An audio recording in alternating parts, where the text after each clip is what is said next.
Hello बच्चों, पढ़ाई लिखाई कैसे चल रही है। एक क्वेश्चन है हमारे पास। क्वेश्चन देखिए। क्वेश्चन कुछ ऐसी है ना, देखिए पहले क्वेश्चन को आप समझ लीजिए।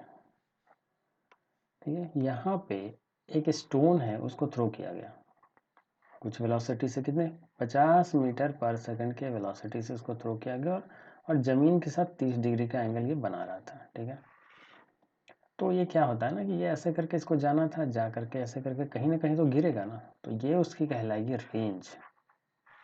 ठीक है, लेकिन बोलता है नहीं भाई, यहाँ पर ना बीच में एक दीवार थी, ये है वो दीवार मान लेता हूँ। ये दीवार जो है ना, ये दीवार तक बॉल यहाँ से यहाँ पे पहुँच गई, मात्र 3 सेकंड उसको लगे पहुँचने में। यहाँ से यहाँ लगे कितने, 3 सेकंड पहुँचने में। मैं बोलता हूँ कि अरे भाई, अगर यहाँ से यहाँ तक उसको जाने में 3 सेकंड लगे हैं, कहने का मतलब क्या, ये पॉइंट अगर हम ग्राउंड पे देखें तो यहाँ से यहाँ जाने में उसको 3 सेकंड लगे, और अगर हम वर्टिकल डायरेक्शन में देखें तो यहाँ से इस हाइट तक जाने में भी उसको 3 सेकंड लगे। मतलब हमने मोशन को हॉरिजॉन्टल और वर्टिकल डायरेक्शन में ब्रेक कर दिया।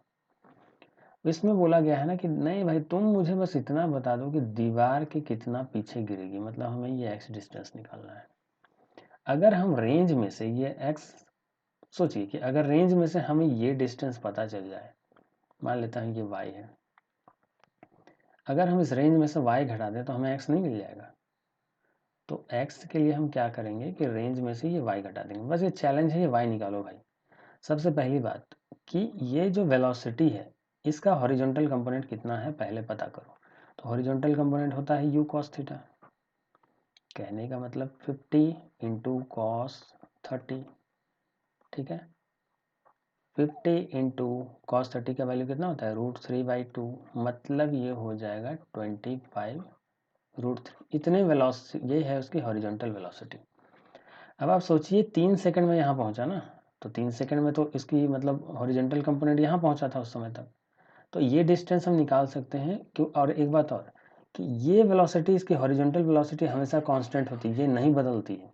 हर पॉइंट पे ये कांस्टेंट होती है, नहीं बदलती है। ठीक है, तो हॉरिजॉन्टल डायरेक्शन में कांस्टेंट वेलोसिटी रहती है। ये थ्योरी है, आपको पता होनी चाहिए।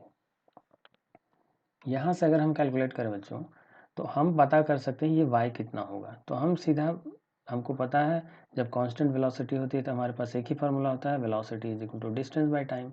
यहाँ से डिस्टेंस हम पता कर सकते हैं v इंटू टी, क्योंकि ये भी कांस्टेंट वेलोसिटी है, तो हम सीधा इसकी वैल्यू रख देंगे हॉरिजॉन्टल वाली 25√3 इंटू 3, मतलब 75√3। ये हमें y पता चल गई। अब पता करना है रेंज, कि भैया इसका रेंज कितना होगा।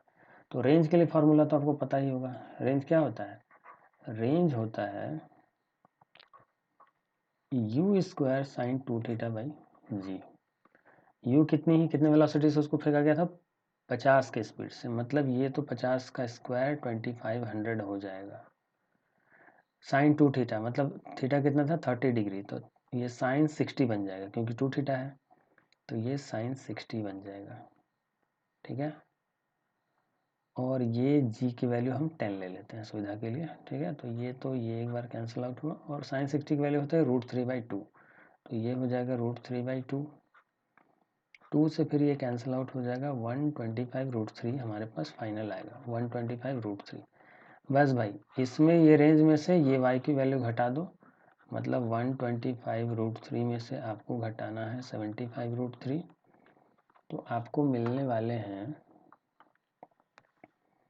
तंबूरा तो बिल्कुल नहीं मिलेगा, जो भी मिलेगा अच्छा ही मिलेगा।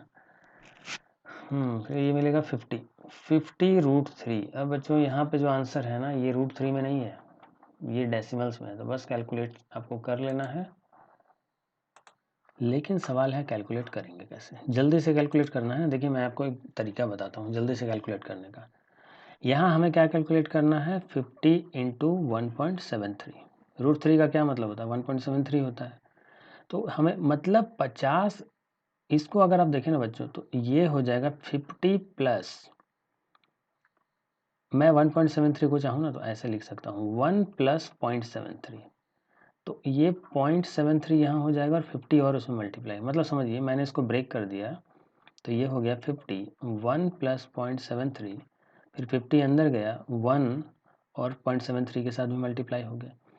अगर 50 का 70% आप अप्रॉक्स, अगर आप एकदम निकाल सकते हैं ना, आपका दिमाग तेज है, तो 50 का 10% कितना होता है 5, तो 70% कितना हो जाएगा 35। तो 35 और प्लस कुछ और भी है यहाँ पर, क्योंकि 70% तो ओनली 70 होता है, यहाँ 73 भी है। फिर भी अगर मैं 35 एज्यूम करके ही इसको इसमें ऐड करूँ ना, तो मुझे मिल जाता है 85 ऑलमोस्ट, मतलब आंसर आपका 85 के अराउंड है, जल्दी से कैलकुलेट करेंगे तो यहाँ पर 85 के क्लोज तो बस यही हमारा एक ऑप्शन है। वैसे आप अगर कैलकुलेट करके देख लेंगे ना बच्चों, तो यही है आंसर, ठीक है। आप कैलकुलेट साइड में कर लें, उतना लेंदी मेरे पास टाइम नहीं, आंसर यही होगा 86.6 होगा, ठीक है। तो जो भी आपके डाउट हैं आप कमेंट सेक्शन में पूछ सकते हैं, मैं डेफिनेटली सॉल्व कर दूंगा, ठीक है। Thank you so much.